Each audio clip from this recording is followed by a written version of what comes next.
Welcome back, everybody. Today we will be moving on to section 3.3, which is graphing quadratic functions in standard form.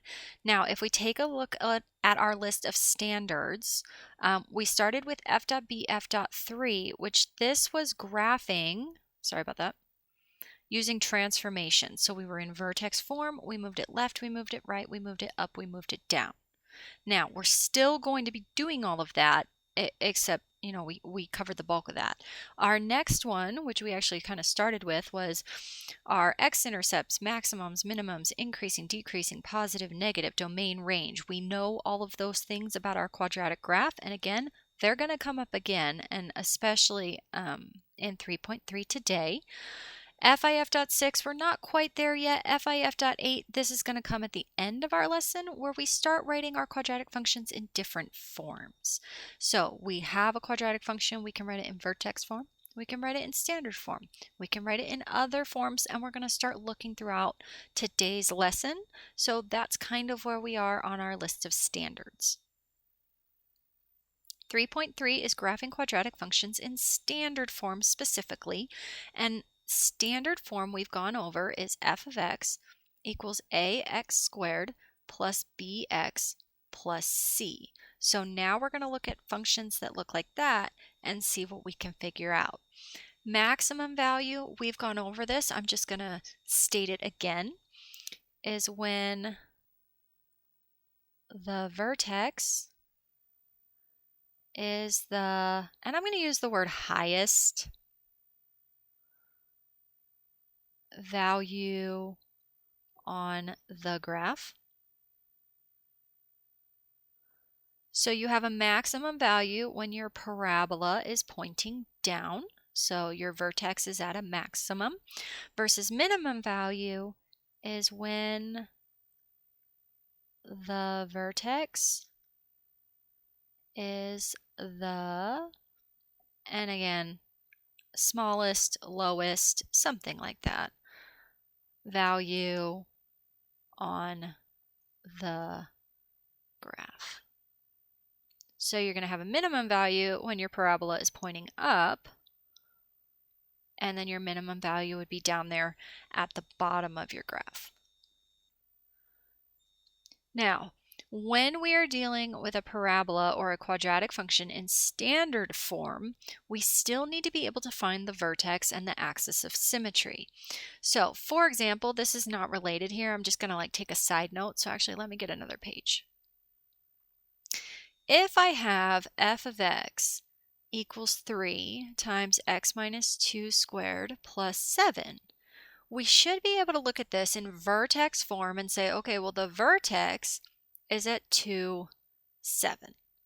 This tells me go right 2. This tells me go up 7. So my vertex, if I were to graph this, I would go over 2 and up 7, and there's my vertex. Then my a value would tell me, okay, go over 1, up 3, which means roughly my graph is going to look like this, and my axis of symmetry is going to cut it in half. So I know where my vertex is, and I know my axis of symmetry is at x equals 2, which comes right here out of my vertex. But that is if I'm in vertex form. Well, now we're going to go to standard form, and we're going to be looking at something like this. Do you notice that the parentheses aren't there? Yeah, you have a plus 5 on the end, but it's just x squared. It's not like parentheses with something squared. So you can't use the same idea. So we have two options that are going to help us rewrite this in a different form. One is called completing the square, and then one is by using a little formula, x equals the opposite of b over 2a, that is going to get our function into vertex form so that we know where the vertex is and we know where the axis of symmetry is. So first of all, we're going to start with completing the square. I'm going to take my function, I'm going to write it down in the box. h of x equals x squared plus 6x plus 5. Now, when you are completing the square, the only way completing the square will work is if a equals positive 1. So you know how in standard form we have h of x equals ax squared plus bx plus c? This is your a value. It is your coefficient in front of your x squared. The only way you can complete the square is if this a value right there is positive 1. If this is not positive 1, we are not going to complete the square. You would have to use option 2 over here, which I'll show you in a minute. Now, step 1, we're going to get all the variables on one side, all the numbers on the other. So here's an x squared, here's an x. We're going to get those on one side, which means this guy has got to go over here. Subtract 5, subtract 5. So we're going to do h of x minus 5 equals x squared plus 6x. Then we're going to add our blanks. So what I mean by that, h of x minus 5 plus blank equals x squared plus 6x plus blank. Now, I'm going to add a random number to this side of the equation. I'm going to add a random number to this side of an equation. But think about this for a minute. Are you allowed to just go around adding random numbers to equations? And the answer is no. You're going to throw your equation off balance. So back up here, if we subtracted 5 from the left, we had to subtract 5 from the right. So down here, if I add a random number to the right, I have to add a random number to the left. Same idea. Now, that random number is going to be found this way. You have to find your quote, b value. Your b value is the one that's on the x. Okay, because remember, ax squared plus bx plus c. So you're going to take the b value, you're going to cut it in half. So we take 6, we cut it in half, we get 3. Then I want you to circle that.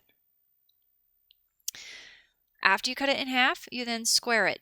So 3 squared, 3 times 3 is 9, and you're going to put a 9 in both of your blanks. Again, if you add 9 to the right, you have to add 9 to the left. Now, over on the left-hand side of the equation, you're going to just simplify by combining like terms. So now I have a negative 5, and I have a positive 9, and I also have an h of x. So h of x plus 987,654 equals. So I just combine like terms. Now, over on the right, you're going to factor. And I know it's been a little while, and we're going to do it the long way first, but then after that, we're going to skip a lot of steps. So if we're going to factor, remember, we look at the leading term. It has to be positive. Great. Then we look and see if there's a GCF. There's not. So then this is a trinomial. So I set up my little graphic organizer. I multiply my last number by my first number, which is 9. Then my middle number, which is 6. Then I try to figure out what's going to multiply to 9, 3 times 3, but add to 6, 3 plus 3. So I'm going to have a 3 and a 3. So then I would break down my middle term into a 3x plus a 3x. Then I'm going to bring down my plus 9. And then I'm going to bring down my x squared. And then I'm going to do grouping.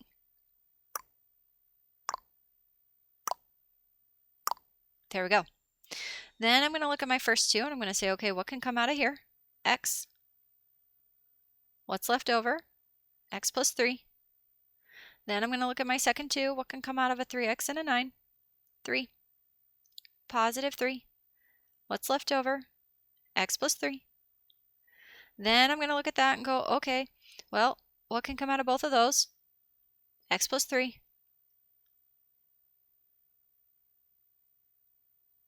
So then I'm going to record my x plus 3. And then I'm going to look what's left over. And then I have an x and a 3. And you're done factoring. Now, what do you notice about both of those factors? They're the same thing, right?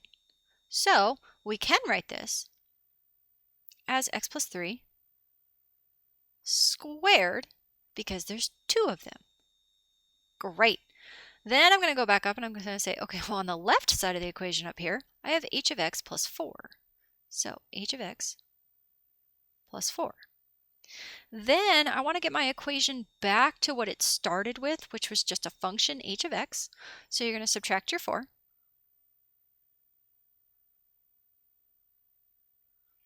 So this guy goes away. And then you're going to have h of x equals x plus 3 squared minus 4. And guess what? This is now in vertex form. You've got your parentheses, you've got your a value, you've got your h value, you've got your k value. So now if I asked you where is the vertex, you could tell me it's at -3, -4, because this is going to move it, I know it's positive, but it moves it opposite, so it moves it left 3, down 4, which means your axis of symmetry is at x equals -3, because your axis of symmetry would just cut it in half. So to get a little better idea of what we're talking about here, -1, 2, 3, -1, 2, 3, 4, there's your vertex. And then your a value right here is going to say go over 1, up 1, go over 1, up 1. So your parabola looks something like this. And then your axis of symmetry goes straight down the middle at x equals -3. And that is how you take a function that is in standard form and you write it in vertex form. Now, one more thing before we move on, because this is actually, do you see all these steps here in the middle? All this green, all this green, all this red? We're going to skip those. They're not necessary. And the reason is because up here, we did this thing that was called completing the square. So we put this 9. And then do you notice that we cut this 6 in half and we made it 3? And I told you to circle that 3, which was a positive 3. You can skip all of this and go straight from there to there. That positive 3 is just going to fill right in there. X plus 3 squared. And you can get rid of all of this. It's going to work like that every single time. And we'll discuss that more. But anyways, that's the first method for finding your vertex and your axis of symmetry. Now, second method is this little formula, x equals the opposite of b over 2a. So, in standard form, we have a, we have b, we have c. So, in this equation, we have an a, we have a b, we have a c. A is your coefficient on your x squared, which is 1. B is your coefficient on your x, which is 6. C is just your constant, which is 5.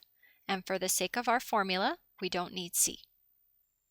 So I'm going to substitute in x equals the opposite of B over 2 times A.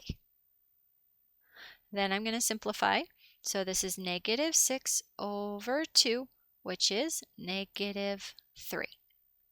Now that's x. X is -3. But what about y? For y, I'm going to go back up to my function. And do you guys see this h of x? H of x is the same thing as y. I can use them interchangeably. So really I've got y equals x squared plus 6x plus 5. And if I want to find what y is, I'm going to substitute my x in for my x and my x. So now we're going to have y equals, remember when you substitute, use parentheses, so -3 squared plus 6 times -3 plus 5. Y equals -3 squared is positive 9. Remember, a negative times a negative is a positive. Minus 18 plus 5. And then y equals 9 minus 18 is -9 plus 5 is 4.